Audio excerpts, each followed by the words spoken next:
Francisco Klaus Schwab, fundador del evento, cree que el encuentro debe ser utilizado para conquistar lo que él llama, y lo que mencionó el Papa, esa cuarta revolución industrial que según Schwab tiene que ver con todo lo relacionado con la tecnología.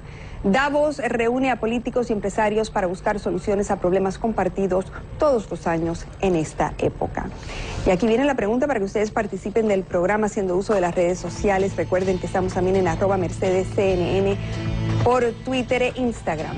La pregunta: ¿qué debería discutirse a fondo en el Foro Económico Mundial de Davos? Vamos a poner este foro en contexto con la ayuda de Damián Valenzuela, analista económico, presidente de Latin American Invest Corporation. Él se encuentra en nuestros estudios de Miami.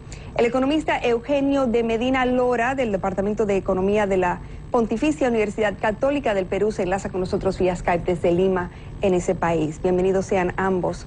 Comenzamos con el analista económico Damián Valenzuela. Damián, usualmente, ¿qué se discute en Davos y qué repercusión tiene esta cumbre en nuestra región año tras año? Desde 1971 en Davos se discute no solamente el tema económico, se discute el tema social. En este año también se discute hasta la agenda climática y obviamente creo que este año donde se está haciendo hincapié es en lo que se denomina la nueva o la cuarta revolución. Algunos la catalogan como la revolución industrial, pero la realidad es que estamos hablando de la revolución del conocimiento. Y fundamentalmente en Latinoamérica se va a plantear la discusión sobre la pobreza y la discusión sobre la educación.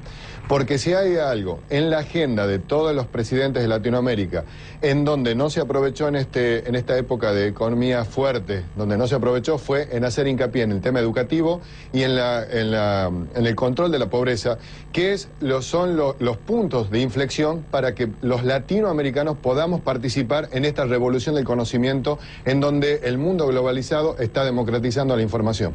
Quédese ahí con nosotros porque vamos a pasar con el economista Eugenio de Medina Lora. Economista, Klaus Schwab, como mencionamos, habla de esta conquista de una cuarta revolución industrial. ¿Está montada nuestra región en esta revolución industrial o le falta todavía alcanzar el tren, como quien dice?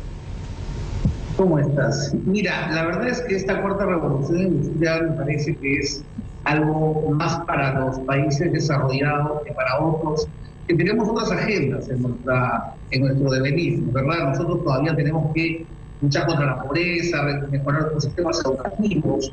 Cuando hablamos de cuarta revolución industrial estamos hablando de todo lo que significa la era digital. Si nosotros nos ponemos a pensar que nosotros todavía estamos resolviendo problemas de la anterior ola de las revoluciones industriales, creo que todavía estamos un poco desfasados y creo que nosotros también haríamos bien en entender cuál es nuestro lugar en el mundo. La verdad me parece que tenemos que todavía resolver problemas con infraestructura, con las instituciones, mejorar nuestros sistemas educativos. La cuarta revolución industrial en realidad se sustenta en empresas muy poderosas, en tecnologías muy importantes y en universidades que también vayan a la par. Nuestras universidades están bastante rezagadas y también tenemos agenda pendiente. Así que me parece, respondiendo a tu pregunta, que todavía para nosotros la agenda es un poco distinta que la que tienen los líderes mundiales. Bien, Damián, la caída actual del valor del petróleo seguramente será uno de los temas analizados en Davos.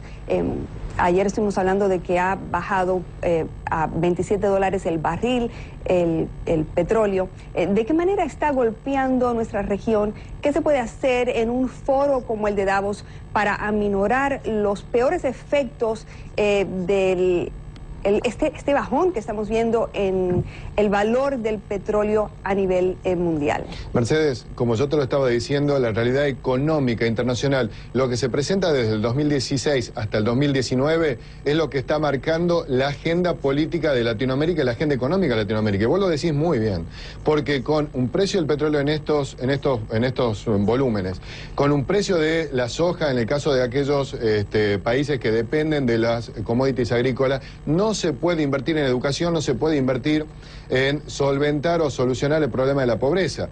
Y como lo decía la opinadora anterior, es muy difícil hablar de una agenda de revolución industrial o revolución del conocimiento si no hemos solucionado primero estos dos puntos que son esenciales. Recordemos el final, Mercedes. México no es lo mismo, a pesar de que está en Latinoamérica, no tiene el mismo perfil de lo que le pasa a Brasil, de lo que le pasa a Argentina o de lo que le pasa al bloque del Pacífico. ¿Cómo se puede hacer? Y se está haciendo. Y te lo voy a dar un pequeño ejemplo. ejemplo, en el foro de Davos, lo que tenía que ver con Latinoamérica recibía más preguntas y más presencia de lo que, por ejemplo, tenía que ver con lo que estaba pasando en Asia. Y esto es importante, los presidentes y los empresarios latinoamericanos tienen que ir a participar no solamente en el foro de Davos, sino también en otros foros, a plantear y a vender Latinoamérica, porque somos una muy buena opción de crecimiento y desarrollo para el futuro, porque tenemos 600 millones de personas viviendo en nuestro ámbito, y en esto está una de las potenciales de crecimiento. Ahora bien, hay que solucionar pobreza, hay que solucionar educación, porque si no, todo lo que hagamos no va a tener un crecimiento sostenible en el tiempo, no va a tener una agenda de desarrollo sustentable para el 2030, como también lo está pidiendo Francisco. Bien, hablando nuevamente de los efectos de la economía global en estos momentos sobre América Latina, Eugenio de Medina Lora. Actualmente Colombia parece estar casi lista para firmar un acuerdo de paz con las FARC. Argentina acaba de instalar un gobierno más de derecha, al mismo tiempo que Venezuela también instaló Asamblea Nacional opositora, y Estados Unidos restablece relaciones diplomáticas con Cuba. ¿De qué manera, si existe, ¿no?, afectarán estas corrientes políticas la economía de nuestra región para el resto del año?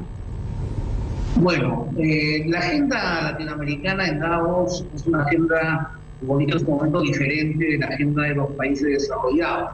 La gran estrella latinoamericana, sin duda alguna, va a ser el presidente argentino Mauricio Macri, quien ayer ya ha tenido una reunión nada menos que con el primer ministro inglés y con el secretario de Estado de Estados Unidos, para básicamente no hablar de los temas de las Malvinas, ni esos temas engorrosos que siempre han sido entre Argentina y Inglaterra, sino, por ejemplo, para hablar de cooperación tecnológica y de ver cómo Inglaterra puede colaborar, por ejemplo, en mejoras tecnológicas y educativas con Argentina, lo que me parece un acto bastante audaz del presidente Macri. Creo que ese es el camino a optar en este momento en América Latina, buscar abrir nuevos mercados.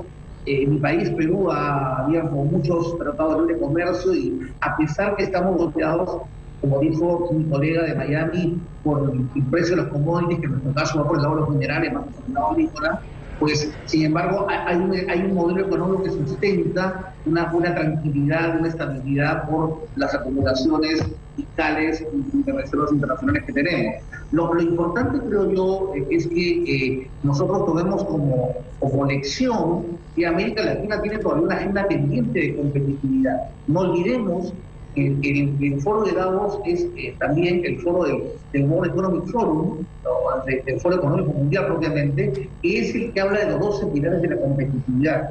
Y dentro de esos pilares básicos de la competitividad hablan de las instituciones, hablan de la infraestructura, del capital humano y de la estabilidad económica.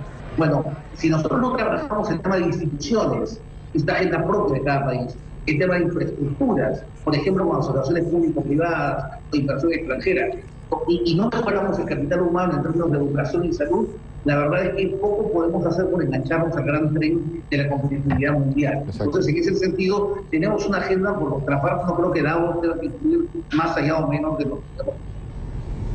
Muy bien, muchísimas gracias a nuestros invitados, Damián Valenzuela, también a Eugenio de Medina Lora. Ha sido un gusto. Encantado.